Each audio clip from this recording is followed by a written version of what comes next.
The tragedy of Mario Balotelli, the most talented player. Football tried to forget Mario Balotelli should have become one of the greatest strikers of his generation. That's not a controversial opinion. For a while, it felt inevitable. The talent was obvious. The potential was undeniable. Managers saw it. Scouts saw it. Teammates saw it. Even the players who faced him believed it. Because football rarely produces someone quite like Mario Balotelli. He was fast enough to outrun defenders, strong enough to overpower them, technically gifted enough to embarrass them, and fearless enough to try things most players wouldn't even imagine. On paper, he looked like the complete modern striker, the kind of player clubs spend decades searching for. So how did a footballer with every possible gift slowly disappear from the biggest stages of the game? How did the future of Italian football become one of its greatest unanswered questions? To understand that, we have to go back to the beginning, long before Manchester City, before Euro 2012, before the headlines, before the controversies. Back to a child who spent much of his early life wondering where he truly belonged. Mario Balotelli was born in Palermo in 1990. His first years were difficult. He suffered serious health problems as a baby.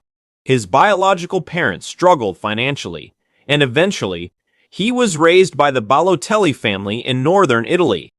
It gave him stability, but it also left him with questions about identity that never completely disappeared. As he grew older, another challenge emerged. Mario was one of the few black footballers in Italy at the time. On the pitch, his talent made him stand out. Off the pitch, so did the color of his skin. Long before he became famous, he was already hearing insults that had nothing to do with football. Monkey chants, racist abuse, questions about whether he truly belonged. Most children would have broken under that pressure. Balotelli didn't. Instead, football became his answer. Every goal felt like a response. Every victory felt personal. From the moment he stepped onto a football pitch, people realized they were watching someone extraordinary. He was bigger than everyone else, stronger than everyone else. But what surprised coaches most was his technique. Players with his physical strength usually relied on power. Balotelli relied on imagination.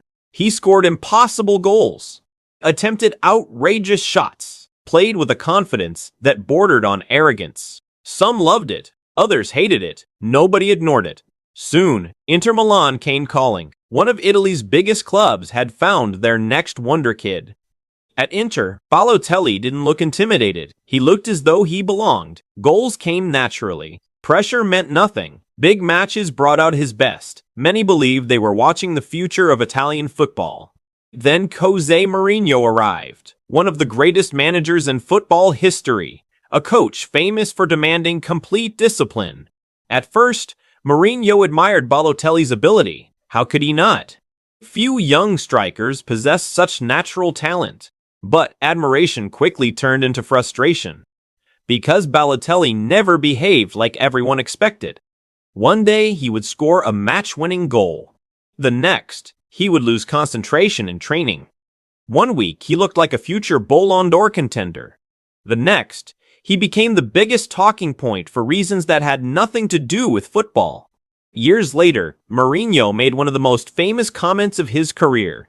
He said managing Mario Balotelli had been the easiest job of his life, because he only needed 15 minutes to write a book about all the problems Balotelli caused. People laughed. The quote became legendary. But hidden inside the joke was something more serious. For perhaps the first time, football stopped asking how good Mario Balotelli could become. Instead, it started asking whether he would ever fulfill his potential at all.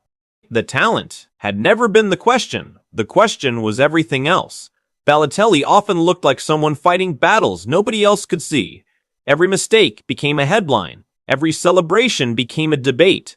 Every interview became another reason for criticism. The football world wasn't just watching Mario Balotelli anymore. It was judging him. And slowly, the noise outside the pitch became almost as loud as the football itself. Eventually, it became clear that Inter could no longer contain one of the game's brightest young talents. A new opportunity arrived, a new country, a new manager, a fresh start with Roberto Mancini at Manchester City. Many believed England would finally be the place where Mario Balotelli fulfilled every prediction ever made about him. Instead, it became the chapter that would define his reputation forever. Manchester City wasn't supposed to change Mario Balotelli's story, it was supposed to complete it. He arrived in England under Roberto Mancini, a manager who believed he understood him better than anyone else. Mancini had coached Balotelli at Inter Milan. He knew the risks, but he also knew the talent. And perhaps that was the curse of Mario Balotelli. Every manager believed they would be the one to unlock him. Every manager believed they could reach the player hidden beneath the chaos. For a while, it looked like they were right. The Premier League had never seen a striker quite like him. He could score from 30 yards, outmuscle experienced defenders, chip goalkeepers without fear. Then, just as everyone started talking about his football, something else happened. Again, there was the infamous fireworks incident. The night before a Manchester derby, fireworks were set off inside his own bathroom, causing a fire at his house. The headlines spread around the world. People laughed, television shows mocked him. The football disappeared beneath the comedy. Then came another story. Balotelli had once thrown darts at Manchester City's youth team players during training. Whether it was a joke or an immature mistake didn't matter anymore. The image of Mario Balotelli was changing. Every strange incident made it easier for people to forget how extraordinary he was with a football. Then came one of the most famous moments of his career. October 2011. Manchester United against Manchester City. Old Trafford. One of the biggest matches in English football. City destroyed their rivals. 6-1. Balotelli scored first. He lifted his shirt. Underneath was a simple message. Why always me? It instantly became one of football's most iconic celebrations. To many people, it was funny. To others, it sounded like frustration. Because every newspaper seemed to be waiting for Mario Balotelli to make another mistake. Every week there was another headline, another debate, another controversy. Sometimes they were deserved, sometimes they weren't. But eventually something dangerous happened. People became more interested in Mario Balotelli the celebrity than Mario Balotelli the footballer. And when that happens, a footballer slowly begins to disappear. Yet beneath all the headlines was still one of the most gifted players in Europe. When he focused only on football, he could dominate matches almost effortlessly. He wasn't just powerful. He was elegant, confident, creative. The kind of striker defenders hated facing. Then came the summer of 2012, the tournament that should have changed everything.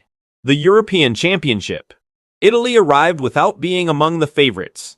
Balotelli arrived carrying years of criticism. Some questioned his attitude. Others questioned whether he deserved to start. He answered on the pitch. Every match seemed to reveal another version of Mario. Not the controversial figure from newspaper headlines. Not the footballer people love to criticize. Just a striker playing with freedom. Then came Germany, the semi-final. One of the strongest teams in the world. One of the biggest nights of Balotelli's career. He scored once. Then he scored again. The second goal was unforgettable. A powerful finish into the roof of the net. Then came the celebration. No smile. No shouting. No running toward the crowd. He simply stood still. His muscles tightened. His face expressionless. Almost as if he had nothing left to prove. The image became iconic. For one night, Mario Balotelli wasn't football's biggest controversy. He was football's biggest star. Italy reached the final. The world praised him. He was only 21 years old. 21. Most footballers haven't reached their peak by that age. Balotelli looked as though he was only getting started. Looking back now, that night feels heartbreaking because nobody knew they were watching the highest point of his career. Nobody imagined those 2 goals against Germany would become the moment people remembered most. Not the beginning of greatness, the beginning of the end. The expectations became even greater. The pressure became even heavier. And football is ruthless. Once people believe you can become one of the best in the world, nothing less will ever satisfy them. Soon, Mario Balotelli would discover that reaching the top is difficult. Staying there is something else entirely. After Euro 2012, it felt as though the difficult years were finally over. Mario Balotelli had answered every question. He had performed on one of football's biggest stages, against one of the world's best teams, under the greatest pressure imaginable. Surely this was the moment everything would change. Instead, it became the moment everything slowly began to fall apart. Balotelli returned to club football, carrying more expectation than ever before.